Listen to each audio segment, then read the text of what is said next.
कहते हैं कि हमारे शरीर में जो ऊर्जा है उसका कभी अंत नहीं होता। तो क्या मृत्यु सच में अंत है? मृत्यु क्या है?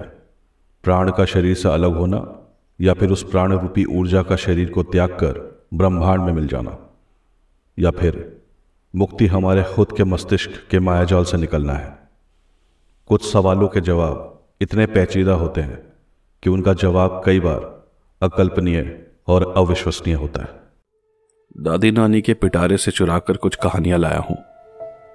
राजा रानी और परियों के परे जो दुनिया है उसमें बसी कुछ अंधेरी रातों की कहानी। मैं हूं अंकित बोस और यह है भय ओरिजिनल्स, जहां मैं आपको सुनाऊंगा कुछ दिल को दहला देने वाली ओरिजिनल हॉरर स्टोरीज। कहानियों से जुड़े रहने के लिए मेरे चैनल को सब्सक्राइब करना ना भूलें।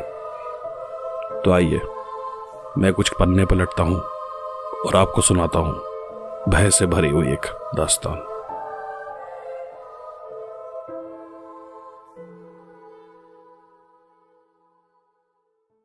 अध्याय 1, प्रस्तावना। अरे अरविंद, उस इन्वेस्टिगेटिव रिपोर्ट का क्या हुआ? सर, रिपोर्ट तो मैंने आपको कल शाम को ही मेल कर दी थी, आपने देखी नहीं? Oh sorry. एंड अरविंद, तुम्हारे भाई के बारे में सुनकर बुरा लगा। भगवान उनकी आत्मा को शांति दे। Thank you sir. अरविंद ने अभी अभी अपने भाई को खोया था। कई सालों से बीमारी से जूझते जूझते आखिरकार वो अपना देह त्याग कर प्रकृति में लीन हो गया था। वो अपनी बड़े भाई के बहुत करीब था और उसके जाने से उसके जीवन में एक खालीपन सा आ गया था, और उस सूनेपन को मिटाने के लिए अपने काम को ही अब अरविंद ने अपना सहारा बना लिया था। आज से तकरीबन 10 साल पहले उसने जर्नलिज्म का कोर्स ख़त्म करके एक छोटे से न्यूज़ एजेंसी से अपना कार्यकाल शुरू किया, और कामयाबी की सीढ़ी पर एक एक कदम चलते चलते वो आज देश के सबसे बड़े investigative news portal the India report में एक जाना माना सीनियर इन्वेस्टिगेटिव जर्नलिस्ट था। अरविंद के बारे में कहते हैं कि वो दूसरे रिपोर्टर्स से काफ़ी अलग है। उसका रिपोर्टिंग के लिए और जर्नलिज्म के लिए जो जुनून था वो आज के वक्त के टीआरपी ड्रिवन जर्नलिस्ट के मुकाबले अलग ही दिखता था। उसने कई बड़े और ख़तरनाक इन्वेस्टिगेटिव कहानियां कवर की थी जो अपने आप में केस स्टडीज़ बन गई थी, और जिनके चलते कई बार उसकी जान खतरे में भी पड़ गई थी। उसके जितने चाहने वाले थे उससे कई गुना ज़्यादा उसके नापसंद करने वालों की फहरिस्त थी। लेकिन अपनी कला और पेशे के प्रति समर्पित अरविंद ना कभी डरा और ना ही कभी अपनी राह से भटका। कमाल का व्यक्तित्व था अरविंद का। एक बात बताना तो भूल ही गया, एक जर्नलिस्ट होने के साथ साथ अरविंद एक लेखक भी था और कई पुस्तकें प्रकाशित कर चुका था।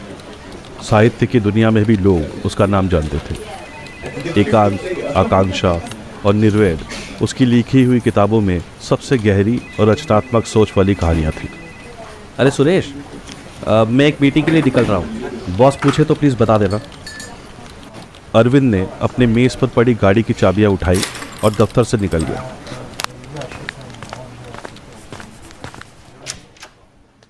उसे पास ही के कैफेटेरिया में किसी से मिलना था। दोपहर के 2 बज रहे थे, तो एक तरह से उसका वर्किंग लंच था। मीटिंग खत्म होते ही अरविंद टेबल से उठा और सामने वाले इंसान से हाथ मिलाकर वहां से निकलने लगा। वो रेस्टोरेंट के दरवाजे की तरफ बढ़ ही रहा था कि चलते चलते वो किसी से टकराया। सॉरी, माफ़ कीजिएगा, अरविंद ने उस आदमी से कहा। उसने नीचे देखा तो उस आदमी के बैग से कुछ ज़मीन पर गिर गया था। पुरानी सी डायरी थी शायद। अरे भाई साहब। उस आदमी को अरविंद ने आवाज़ दी, पर उस आदमी ने सुना नहीं शायद। वो बिना पीछे मुड़े रेस्टोरेंट से बाहर निकल गया। अरविंद ने सोचा कि उस डायरी को किसी रेस्टोरेंट के स्टाफ को पकड़ा दे, शायद वो आदमी उसे ढूंढता हुआ वापस आ जाए। लेकिन उसने ऐसा नहीं किया। अब वो उस पुरानी सी डायरी की बनावट थी या इंसानी फितरत जो हमें अक्सर चोरी छुपे दूसरों की लिखी चीज़ों को पढ़ने के लिए उत्साहित करती है, ये तो नहीं पता। लेकिन अरविंद एक बार उसे खोलकर देखना चाहता था कि उसमें क्या लिखा हो सकता है। शायद किसी की ज़िंदगी की दास्तान के कुछ पन्ने, या हो सकता है किसी की कुछ अनकही बातें हों। तो उसने पास की एक टेबल पर अपना लैपटॉप बैग रखा और कुर्सी को सरका कर उस पर बैठ गया। डायरी काफ़ी पुरानी थी। पुराने ज़माने में चमड़े की बनी डायरियाँ होती थी ना, बिल्कुल वैसी ही। एक धागे से गांठ बंधी हुई थी जिससे कि डायरी को बांधा हुआ था। बहरहाल अरविंद ने धीरे से वो धागा खोला और डायरी के कवर को पलटते हुए पहले पन्ने पर नज़र दौड़ाई। उस पे पेंसिल से एक पुरानी सी बिल्डिंग का स्केच बना हुआ था जिसके नीचे गाढ़े अक्षरों में लिखा था तवांग मनोविज्ञान संस्थान। कुछ इंटरेस्टिंग सा लग रहा है। अरविंद ने उस नाम को पढ़ा और पन्ना पलटा। अगले पन्ने पर पेंसिल से कई सारी चीज़ें लिखी थी और कई विचित्र दिखने वाली छोटे छोटे स्केच बने हुए थे जिसमें कई इंसानों पर अलग अलग प्रकार के प्रयोग होते दिखाए गए थे। देख कर लगता था कि मानसिक रोगियों पर किसी तरह के अमानवीय प्रयोग किए जा रहे हो। ये सब क्या है? इसके बारे में तो पहले कभी नहीं सुना। अरविंद के मन में कई सारे विचार आ रहे थे। अगर जो वो पन्नों पर देख रहा था उनमें कोई भी सच्चाई थी तो ये हैरानी की बात थी कि इतनी बड़ी बात दुनिया की नज़रों से आज तक कैसे छुपी रही। उसने एक एक कर सारे पन्ने देखे और फिर बिना किसी से कुछ कहे उस डायरी को अपने बैग में रखते हुए उस रेस्टोरेंट से बाहर निकल गया। गाड़ी में बैठकर अपने घर की तरफ जाते अरविंद के मन में इस वक्त एक बेचैनी सी थी। जिस घर में कभी वो अपने परिवार के साथ रहा करता था आज उस घर में कोई नहीं है। जो कभी घर हुआ करता था आज वो सिर्फ एक ईंट और सीमेंट की बनी एक इमारत रह गई थी और अब उस इमारत की हर एक दीवार जैसे उसे काटने को दौड़ती थी।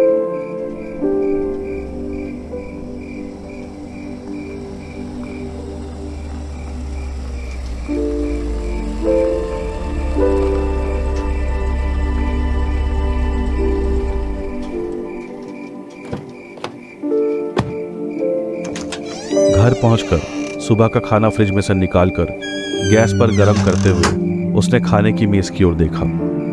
उसके और उसके बड़े भाई की छवि मन में इतनी ताज़ा थी कि उसे वो अपनी नज़रों के सामने दिखाई दे रहे थे। अरविंद ना, मैं ये खाऊंगा। बस एक गिराए और भाई देखो, जू ये आया प्लेन और ये गया भैया के पेट में। अरविंद के भैया ऑटिस्टिक थे और सालों से अरविंद ही उनकी देखरेख किया करता था, पर आज उस मेज पर कोई नहीं था। ख्यालों में खोए अरविंद को एहसास ही नहीं हुआ था कि बर्तन गैस पर रखे रखे गर्म हो गया था। उसने प्लेट पर खाना लिया और खाने की मेज पर 2 प्लेट्स रख दी, एक अपना और एक अपने भाई का। जाने वाले कभी मरते थोड़ी हैं, हमारी धड़कनें उन्हें कभी मरने नहीं देती, वो हमेशा उसमें जिंदा रहते हैं। नम आंखों के साथ खाना खाकर अरविंद ने अपना प्लेट रसोई में रखा और दूसरी प्लेट को मेज पर ही छोड़ दिया और अपने बेडरूम में जाकर वो बिस्तर पर लेट गया। पर 2 घंटे बीतने के बाद भी आज रात उसे बिल्कुल भी नींद नहीं आ रही थी। डायरी पर बने स्केचों की छवि उसके दिमाग में बार बार आ रही थी। आज रात शायद उसे नींद नहीं आने वाली थी। वो बिस्तर से उठा, स्टडी टेबल पर रखा टेबल लैंप जलाया और अपने बैग से लैपटॉप को निकालकर उसे चालू करके तवांग मनोविज्ञान संस्थान के बारे में पढ़ने लगा। इंटरनेट पर भी उसके बंद होने से पहले की ही खबरें थी, लेकिन उसके बंद होने के बाद उसके बारे में 2-4 लेखों के अलावा और कोई जानकारी नहीं थी। लेकिन उस जगह के बारे में कुछ तो था जो उसे अपनी ओर खींच रहा था। डायरी में बने स्केच और उन पर गड़ी हुई विचलित करने वाली वो इंसानी आकृतियाँ उसके दिमाग से जा ही नहीं रही थी। शायद उसके भाई की मानसिक स्थिति के चलते उसे इन स्केचेस में बने सब प्रताड़ित लोगों से भी हमदर्दी हो गई थी और वो उन सब के बारे में और विस्तार से जानना चाहता था। वो कौन थे, उनका क्या हुआ। पर तब अरविंद को कहाँ पता था कि जिंदगी में कुछ बातें किसी साई की तरह होती हैं जिनका पीछा ना ही किया जाए तो ही अच्छा रहता है।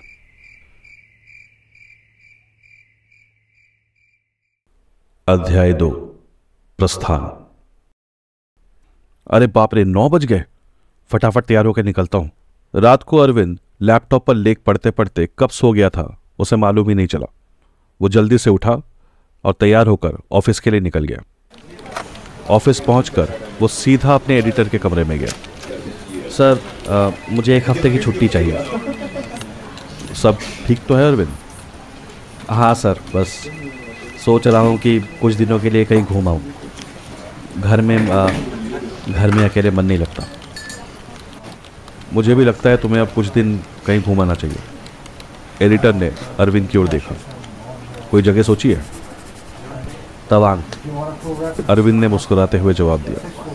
एडिटर ने भी मुस्कुराते हुए अपना सर हिलाया। तो कब निकल रहे हो? सोच रहा हूँ आज शाम की फ्लाइट से ही निकल जाऊँ। Then go Arvind, enjoy your trip. Arvind editor से बात करके उसके कमरे से बाहर निकल गया। खूब सारी फोटोग्राफ्स खींचना। एडिटर की आवाज़ सुन अरविंद पीछे मुड़ा और उसे दूर से अलविदा कहते हुए वहाँ से अपने डेस्क की ओर चला गया। अपने डेस्क पर बैठकर उसने तेजपुर के लिए शाम की फ्लाइट बुक की और अपना सारा सामान समेटकर घर के लिए निकल गया। घर पहुंचकर उसने अपने कपड़े और कुछ बाकी का ज़रूरी सामान पैक किया। हफ्ते भर की छुट्टी ली थी तो सामान भी थोड़ा ज़्यादा था। कुछ घंटे आराम करके उसने घर से निकलने की तैयारी की। घड़ी में उस वक्त दोपहर के 3 बज रहे थे। शाम के 6 बजे की फ्लाइट थी और रोहिणी के सेक्टर 28 में बने उसके घर से एयरपोर्ट का रास्ता काफी लंबा था। घर से निकलते वक्त उसने एक आखिरी बार अपने खाली फ्लैट की ओर नजर दौड़ाई। सोफे की तरफ नजर गई तो ऐसा लगा मानो जैसे उसका भाई अब भी वहीं बैठा हो। अरविंद, मैं रात को आइसक्रीम खाऊंगा। ठीक है भैया, रात को बाहर चलेंगे। चॉकलेट चॉकलेट चॉकलेट, ये चॉकलेट। पर वहां कोई भी नहीं था। पर यादों का क्या?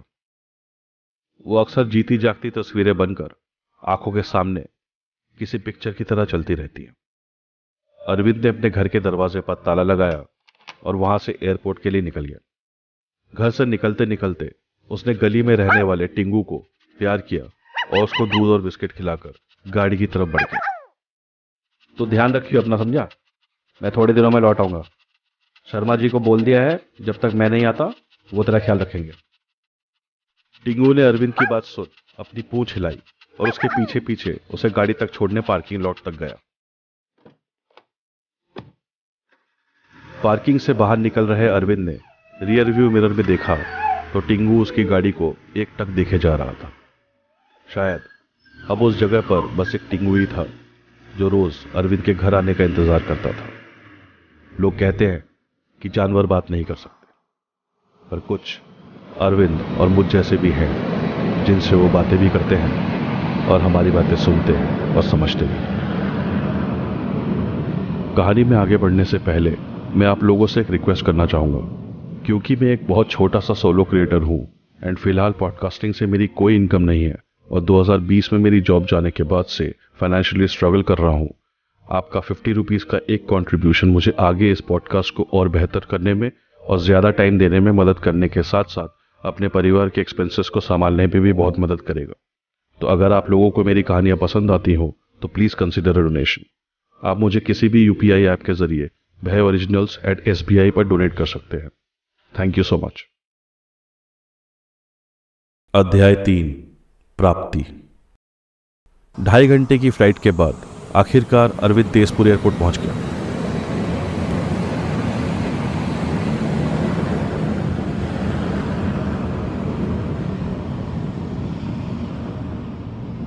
वो एक आध बार पहले भी तेजपुर आया था काम के सिलसिले में, पर उन दिनों के मुकाबले आज एयरपोर्ट पर भीड़ काफ़ी कम थी। उमस भी काफ़ी ज़्यादा थी तो उसे पसीना भी बहुत आ रहा था और इतना पसीना आने की वजह से पूरा चिपचिपा महसूस कर रहा था। टी शर्ट भी ऐसे भीग गई थी जैसे कि उसने खुद पर एक बाल्टी पानी उड़ेल लिया। अपना सामान लेकर वो एयरपोर्ट से बाहर निकला तो टैक्सी वालों ने उसको घेर लिया। कहाँ जाएंगे सर? तवांग। तवांग में कहाँ सर जी? वो तवांग मनोविज्ञान संस्थान है ना, उसका एक चक्कर लगाकर कोई अच्छा सा होटल देखकर चेक इन करूँगा। अरविंद की बात सुनते ही न जाने क्यों बस सारे टैक्सी वालों ने अपने कदम पीछे खींच लिए। अरे क्या हुआ भाई, चलोगे? उसकी बात का किसी ने कोई जवाब नहीं दिया। सबको साफ सूंघ गया हो जैसे। वहाँ कोई नहीं जाएगा बाबूजी, और मेरी मानो तो आप भी वहाँ मत जाओ। अभी जवान हो, काहे खाली फोकट अपनी जान से खेलते हो। वहाँ खड़े टैक्सी वालों की भीड़ के पीछे से किसी ने आवाज़ दी। अरविंद ने देखा तो भीड़ को चीरते हुए एक ढीली सी पैंट और चेक वाली शर्ट पहना एक आदमी खड़ा था। शर्ट भी एक साइज बड़ी पहन रखी थी उसने। तेल में सनी हुए सर के बाल बिल्कुल माथे से चिपके हुए थे और मोटी सी नाक के सहारे टिका हुआ एक मोटा सा चश्मा था। छोटी कद काठी का वो आदमी उसी की ओर चला आ रहा था। और हम भी नहीं जाएंगे। डबल पैसे दूंगा तब भी नहीं। अरविंद की बात सुन वो आदमी सोच में पड़ गया। अब सोच क्या रहे हो, जल्दी बताओ वरना मैं किसी और से बात करूं। ठीक है बाबूजी, पर हम उस संस्थान के पास नहीं जाएंगे, आपको दूर से दिखा देंगे, चलेगा? हाँ हाँ ठीक है, कोई बात नहीं, अब चले। उस आदमी ने अरविंद का सामान उठाया और उसको अपने साथ साथ अपनी गाड़ी की तरफ ले चला। सफ़ेद रंग की एक पुरानी सी एम्बेसडर खड़ी थी, पर ठीक ठाक हालत में थी। एक आध जगह से पेंट उखड़ गया था और पीछे की एक टेल लाइट भी हल्की सी उखड़ी हुई थी। आज के दौर में बहुत कम एम्बेसडर टैक्सियाँ बची हैं। जहाँ बचपन में एम्बेसडर, फिएट और मारुति 800 चला करती थी, जिसमें परिवार और पड़ोसी सब ठसाठस ठूस के खुशी खुशी सैर पर निकलते थे और कॉन्टेसा वाले रईस हुआ करते थे। वहीं आज के दौर में मॉडर्न और सारी सहूलियतों से लैस लंबी गाड़ियों के बावजूद लोगों में अब वो बात नहीं रही। वक्त के साथ लोगों की गाड़ियाँ तो लंबी होती गई, पर दिल की गहराइयाँ कम होती गई। अपने वक्त की बात ही कुछ और थी। खाक हो गए साहब, बैठिए। 8-10 घंटे का सफ़र है और रात में कोहरा काफ़ी रहता है। जितना जल्दी निकलेंगे उतना अच्छा। नाम क्या है तुम्हारा? मनोज। अरविंद ने उसकी बात सुन मुस्कुराया और गाड़ी में बैठ गया।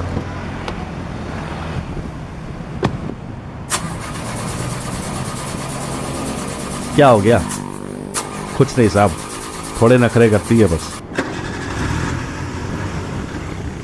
चलती हुई गाड़ी के शीशे नीचे कर अरविंद खिड़की के बाहर देखने लगा। तेजपुर काफ़ी खूबसूरत शहर है, लेकिन फिलहाल उसे असम छोड़ अरुणाचल प्रदेश की पहाड़ियों का रुख करना था। उसने सोचा आते वक्त एक आध दिन तेजपुर में रुक जाएगा। कहाँ से आ रहे हैं साहब? मनोज ने रियरव्यू मिरर में अरविंद को देखते हुए पूछा। दिल्ली। हम यूपी से हैं साहब। यूपी से यहाँ कहाँ? बस साहब, एक दिन मसूरी से हमारे एक दोस्त विनोद का फ़ोन आया कि यहाँ तेजपुर में टैक्सी का काम है, तो हम चले आए। अभी तो 4 साल हो गए टैक्सी चलावे। काम धंधा सही है यहाँ? घर पर कौन कौन है तुम्हारे? जी साहब, दाल रोटी चल जाती है और हर महीने टाइम पर घर पर पैसा भी भेज देते हैं। बाबूजी बुढ़ा गए हमारे, एक बीवी और एक बिटिया है, अभी पढ़ रही है। आपकी बीवी बच्चे हैं साहब? नहीं।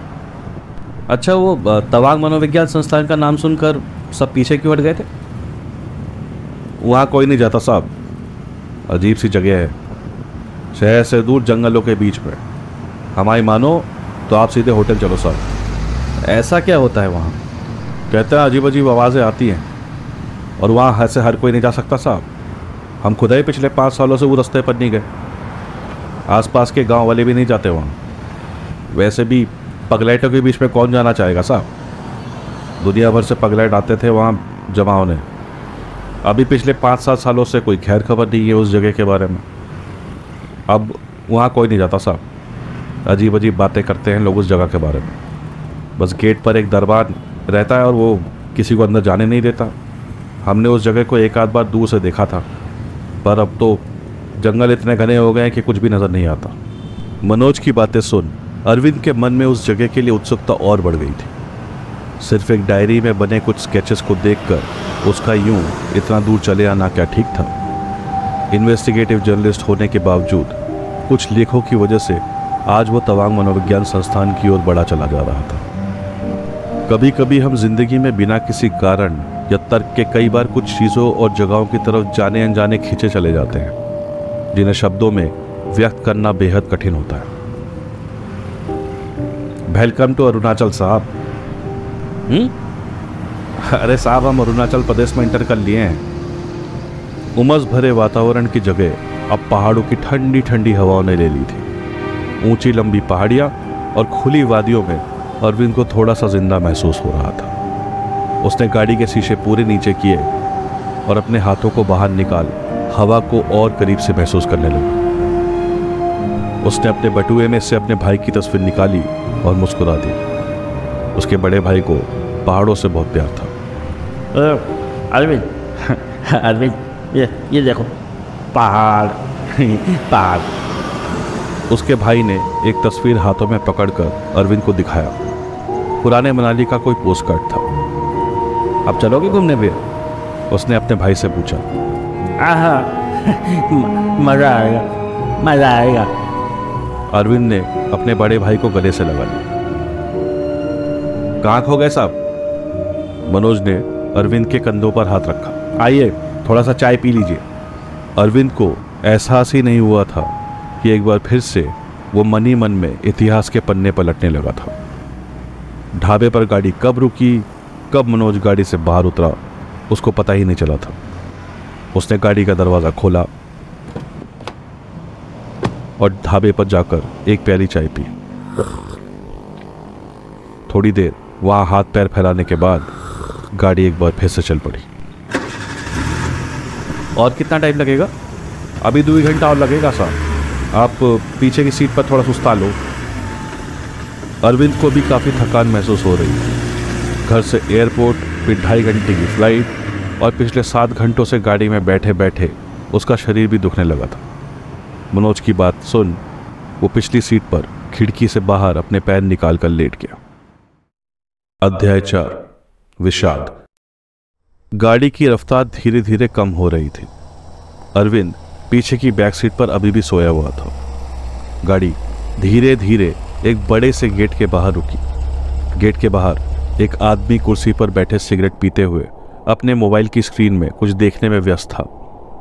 गाड़ी एक झटके से रुकी तो अरविंद की आंख खुल गई। बस साहब, यही है तवांग मनोविज्ञान संस्थान की ओर जाने वाला रास्ता। अरविंद ने गाड़ी का दरवाज़ा खोला और गाड़ी से उतरकर कुर्सी पर बैठे उस आदमी की तरफ बढ़ा। हाँ भाई, मुझे तवांग मनोविज्ञान संस्थान जाना था। अरविंद ने उस आदमी से कहा तो वो आदमी मोबाइल स्क्रीन से अपनी नज़रें हटाकर अरविंद को देखने लगा। वहाँ जाकर क्या करोगे?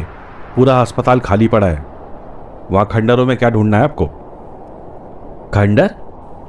हाँ, पागलों का इलाज होता था, पर असली पागल तो यहाँ पागलों का डॉक्टर था, डॉक्टर दर्जी। बेचारा उन पागलों पर बहुत जुल्म करता था। पता नहीं क्या उटपटांग प्रयोग करते रहता था। एक दिन सारे पागलों ने मिलकर उसको और पूरे अस्पताल को जला दिया। सारे मर गए। अब बस इमारत बची है। कोई नहीं जाता अंदर। ये जगह ठीक नहीं है, आप चले जाओ। आर्डर नहीं है किसी को भी अंदर जाने देने का। उस आदमी की बात सुन अरविंद की उत्सुकता और बढ़ गई, क्योंकि अखबारों के मुताबिक वहाँ पर शॉर्ट सर्किट की वजह से आग लगी थी।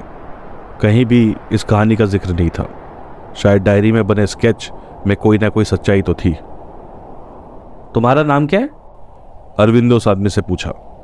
तेंजिन, उस आदमी ने सिगरेट का एक कश लेते हुए जवाब दिया। मैं एक जर्नलिस्ट और लेखक हूँ। यहाँ के बारे में लिखना चाहता था, इसीलिए अंदर जाकर जगह को देखना चाहता हूँ और आसपास के लोगों से इस जगह के बारे में जानने आया हूँ। आप कोई भी हो साहब, आर्डर नहीं है।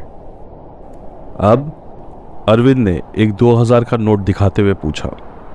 उस आदमी ने अरविंद को एक टक घूरा और उसके हाथों से वो नोट ले लिया। अभी दिन में नहीं, आप शाम को आना। मैं हल्का सा गेट को खुला छोड़ दूंगा, और जैसा कि मैंने कहा ये जगह ठीक नहीं है तो मेरी कोई जिम्मेवारी नहीं है। आप अपने रिस्क पर जाओ, जाना है तो। अरविंद उसकी बात सुन थोड़ा सा मुस्कुराया और उससे कहा, मैं शाम को आता हूँ। ये कहकर अरविंद वापस गाड़ी की तरफ मुड़ गया और गाड़ी में बैठकर वहाँ से निकल गया।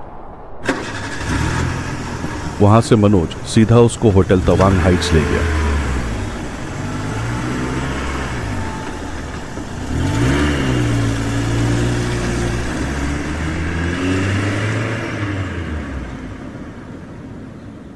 Thank you Manoj. शाम को आ पाओगे? ठीक है साहब, वैसे भी कल सुबह से पहले तेजपुर वापस जाना नहीं है। आ जाऊंगा, चलता हूँ साहब।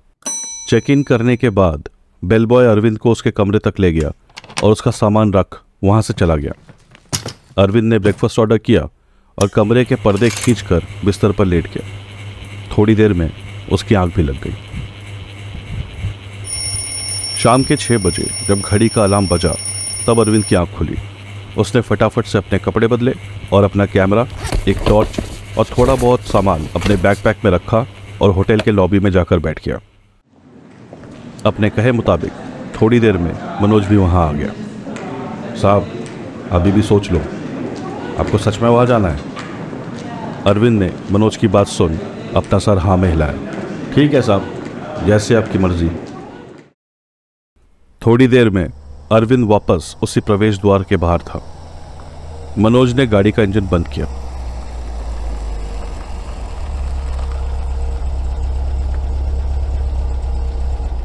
बस साहब, इससे आगे हम नहीं जाएंगे। वो सामने उस पेड़ के नीचे गाड़ी लगा रहे हैं, आप ज्यादा देर मत लगाना। भूतों का तो पता नहीं साहब, पर यहाँ पहाड़ों में रात को जंगली जानवरों का खतरा रहता है। अरे तुम भी साथ चलो, अरविंद ने मुस्कुराते हुए कहा। हमारे बीवी बच्चे हैं साहब, हम अपनी ये पुरानी टैक्सी चलाकर ही खुश हैं। हाँ, आप जाइए। ठीक है, पर तुम यही रुकना, चले मत जाना। मनोज ने अरविंद की बात पर हामी भरते हुए गाड़ी आगे बढ़ा दी और सामने पेड़ के नीचे लगा दी।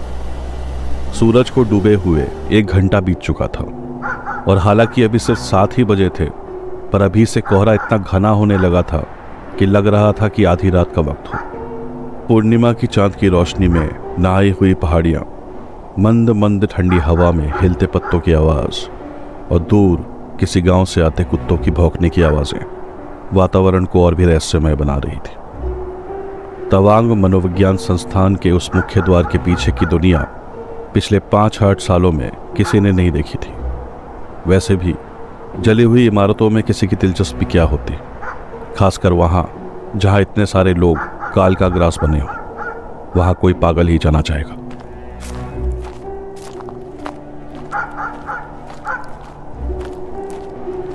धीमी कदमों से अरविंद एक सूनी पगडंडी पर चलते जा रहा था और थोड़ी दूरी पर अंधेरे में चांद की रोशनी में चमकती हुई एक इमारत नजर आ रही थी। आसपास उगी झाड़ियां और घने जंगल इस बात के गवाह थे कि वहां किसी इंसान के कदम पड़े सालों बीत चुके थे। शायद वह इमारत भी इतने सालों से किसी के वहां आने के इंतजार में थी। अरविंद ने अपने बैग से अपना वीडियो रिकॉर्डर निकाला, उसे चालू किया और अपना अनुभव रिकॉर्ड करने लगा। मैं इस वक्त अरुणाचल प्रदेश के तवांग में स्थित तवांग मनोविज्ञान संस्थान की ओर बढ़ रहा हूँ। इस जगह को देखकर लगता है कि यहाँ कोई सालों से नहीं आया। कहते हैं कि यहाँ के डॉक्टर दौरजी अपने पेशेंट्स पर अमानवीय प्रयोग करते थे और उसी के चलते एक दिन यहाँ के मनोरोगियों ने मिलकर ना कि सिर्फ उसे बल्कि पूरे संस्थान को जलाकर खाक कर दिया। पर इसके बारे में हमें आज तक बताया नहीं गया। इतना बड़ा हादसा और इतने लोगों के मरने के बावजूद इस जगह को इतिहास के पन्नों के सपुर्द कर दिया गया, क्यों?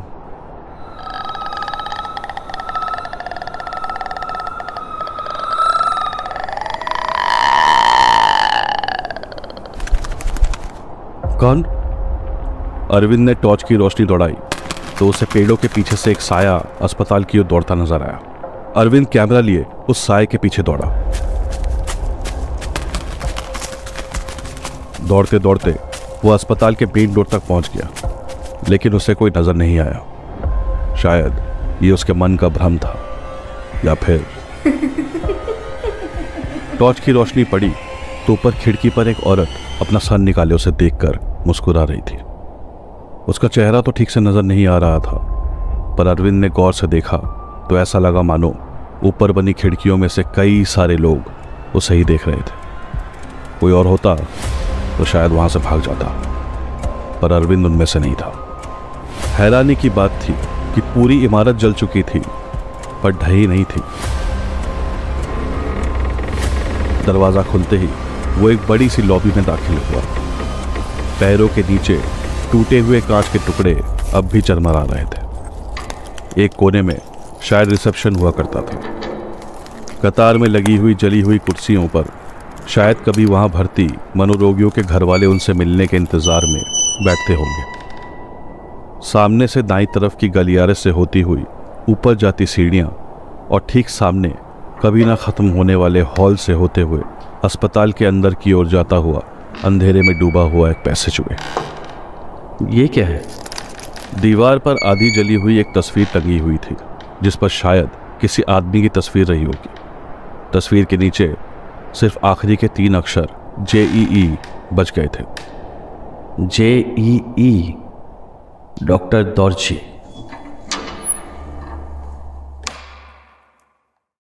अध्याय 5, माया। अरविंद वहां से आगे की तरफ बढ़ा तो उसे ऐसा लगा कि पीछे से कोई गुजरा। उसने पलट कर देखा तो एक पुलिस वाला हाथों में फाइल लिए रिसेप्शन की तरफ बढ़ रहा था। उसके पीछे पीछे कुछ लोग स्ट्रेचर पर एक आदमी को बांधे चल रहे थे। अंधेरे की वजह से किसी का भी चेहरा ठीक से नजर नहीं आ रहा था। हे, छोड़ मुझे, छोड़, मुझे वो बुला रहा है, मुझे जाना है, छोड़। नर्सेस को आइसोलेशन में डालना पड़ेगा, बहुत ही वायलेंट पेशेंट है। 3 लोगों की हत्या का आरोप है इस पर। कोर्ट ने इसको यहाँ एडमिट करने को कहा है। ये रहे पेपर, अब जल्दी से इसकी फाइल बना दो। वार्ड बॉय, इसको इंजेक्शन दो, पेशेंट कंट्रोल से बाहर हो रहा है। लॉबी में मौजूद डॉक्टर के कहने पर उस आदमी को वार्ड बॉय ने इंजेक्शन लगाया तो वो आदमी बेहोश हो गया और उसके साथ ही वो सारे लोग एकाएक गायब हो गए। अरविंद जैसा साहसी इंसान भी इस वक्त घबराया हुआ था। वो सब क्या था? क्या वो जगह उसके दिमाग से खेल रही थी या फिर सच में उसे वहां घटी घटनाएं नजर आ रही थी? उसने अपने कैमरे में चेक किया पर उसमें सिवाय अंधेरे में उसकी टॉर्च की रोशनी में नजर आती जली हुई मैली कुचली दीवारें और जले हुए इस रिसेप्शन पर दीवार पर बने एक सुराख से आती चांद की रोशनी की एक रेखा के सिवाय और कुछ रिकॉर्ड नहीं हुआ था। ये कैसे संभव है? हाँ मेरे पास। अरविंद ने आवाज की दिशा में टॉर्च की रोशनी दौड़ाई तो उसे वही औरत एक बार फिर से नजर आई, पर इस बार उसे उसका चेहरा पहले से बेहतर नजर आ रहा था। वो उसे हाथों के इशारे से अपनी ओर बुला रही थी। जले हुए सर पर इधर उधर बस कुछ ही बाल बचे थे। आधे चेहरे पर त्वचा भी नहीं थी। कोई और होता तो उसकी आंखों तक आती आधी मुस्कान को देख शायद वहीं पर बेहोश हो जाता। अरविंद के पैर कांप रहे थे पर वो फिर भी उसकी ओर बढ़ा।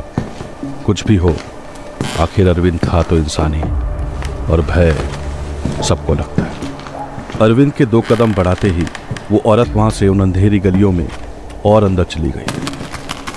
अरविंद धीरे धीरे एक एक कदम आगे बढ़ता जा रहा। अंधेरे में उसे कुछ आवाजें आ रही थी पर उसने गौर नहीं किया था। शायद जैसे जैसे वो आगे बढ़ता जा रहा था उसके पीछे भीड़ बढ़ती जा रही थी। अंधेरे में चमकती वो आंखें जो दबे कदमों से उसके पीछे पीछे चल रही थी, वो किनकी थी? कौन है? कौन है पीछे? वहाँ कौन जा रहा है? चॉकलेट। अरविंद के पीछे मुड़ते ही उसे सीढ़ियों पर खड़े एक लड़के ने आवाज दी। टॉर्च की रोशनी में उन चमकती आंखों की पुतलियों को कौन अनदेखा कर सकता था? भैया, टिंगू, मैं यहाँ हूँ, खाना। अरविंद गलियारे के बीच में खड़ा कांपती हाथों से कभी सीढ़ियों की तरफ तो कभी अंदर की तरफ रोशनी करता। खोल दरवाजा, खोल नहीं तो तुझे भी मार दूंगा। अचानक से आई उस आवाज की वजह से अरविंद का दिल तेजी से धड़क उठा और उसके हाथों से कैमरा नीचे जमीन पर गिरकर टूट गया। उसने देखा बाईं ओर के बने कमरे का जो लोहे का दरवाजा था वो एकाएक से एकदम नया सा लग रहा था और उस पर मौजूद छोटी सी खिड़की से कमरे के अंदर जलती बुझती बल्ब की रोशनी में कुछ लोग एक आदमी को बिस्तर पर लेटाकर उसके हाथ पांव बांधकर उसे बिजली का झटका देने लगे।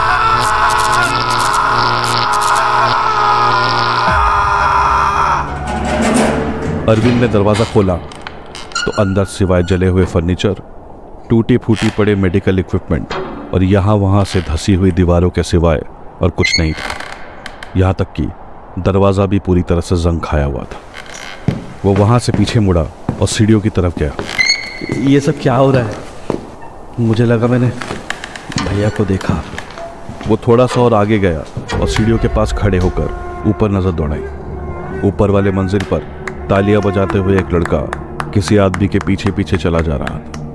बाबा, बाहर जाऊंगा, बाहर जाऊंगा बाबा।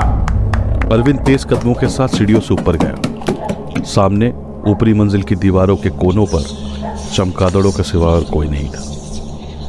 फिर अचानक से सामने बनी बाई ओर जाने वाले गलियारे से वो औरत हाथों में चाकू लिए अरविंद की तरफ दौड़ती हुई आई और चाकू को उसके सीने के आर पार कर दिया। ये क्या? अरविंद ने अपनी छाती पर हाथ फेरा तो वहां कोई घाव नहीं था। वो औरत बिल्कुल उसके सामने खड़ी थी और उसके साथ में उसका भाई और अंधेरे में एक आदमी खड़ा था। भाई ने हमको क्यों मारा? उसके भाई ने औरत के पल्लू को खींचते हुए पूछा। माँ, भाई, बाबा। उसकी आंखों के सामने मुस्कुराते हुए तीनों ने अपने आप पर तेल छिड़क कर खुद को आग लगाई। पूरा अस्पताल उस आग की लपटों से निकलती रोशनी में नहा गया। अपने परिवार को अपनी आंखों के सामने ही उजलता देख अरविंद मानो पागल सा हो गया। डॉक्टर, पेशेंट रिस्पॉन्ड नहीं कर रहा। आवाज सीढ़ियों के नीचे से आ रही थी। अरविंद ने नीचे झांका तो हॉस्पिटल का स्टाफ व्हीलचेयर पर एक पेशेंट को लेकर जा रहा। उसने नीचे टॉर्च से रोशनी की तो इस बार उसे उस पेशेंट का चेहरा साफ नजर आया। ये नहीं हो सकता। वो दौड़ते हुए सीढ़ियों से नीचे गया। 2 घंटे पहले तक पेशेंट बहुत वायलेंट था डॉक्टर। इलेक्ट्रिक शॉक्स के बाद अचानक से नॉन रिस्पॉन्सिव हो गया। स्टाफ आपस में बातें करते हुए पेशेंट को लेकर गलियारे से अंदर जा रहा था। अरविंद व्हीलचेयर के साथ चलते चलते उसके और पास गया। पहली मंजिल से टॉर्च की रोशनी में जिसे उसने देखा था वो उसकी नज़रों का धोखा नहीं था। वो वाकई में अरविंद ही था। ये मेरे मन का वहम है। मैं तो ये रहा। फिर ये व्हीलचेयर पर मैं कैसे? अरविंद उनके पीछे पीछे गया तो स्टाफ व्हीलचेयर लेकर एक कमरे में दाखिल हो गया। पेशेंट के सर पर ब्रेन वेव डिटेक्टर लगाओ और ऑब्जर्वेशन पर रखो। अरविंद ने डॉक्टर के सीने पर लगे बैच को देखा तो उस पर डॉक्टर डॉर्जी लिखा था। वो धीरे धीरे बिस्तर के पास गया। मैं यहाँ हूँ तो मैं वहाँ कैसे? अरविंद को बेचैनी सी महसूस हो रही थी।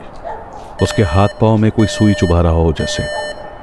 उसने अपने हाथों को देखा तो उसके हाथ धीरे धीरे गायब हो रहे थे। ये मुझे क्या हो रहा है? ये मुझे क्या हो रहा है? नहीं। उसकी चीखें अस्पताल के गलियारों में गूंज रही थी और देखते देखते वो हवा में गायब हो गया। अध्याय 6 साक्षात्कार।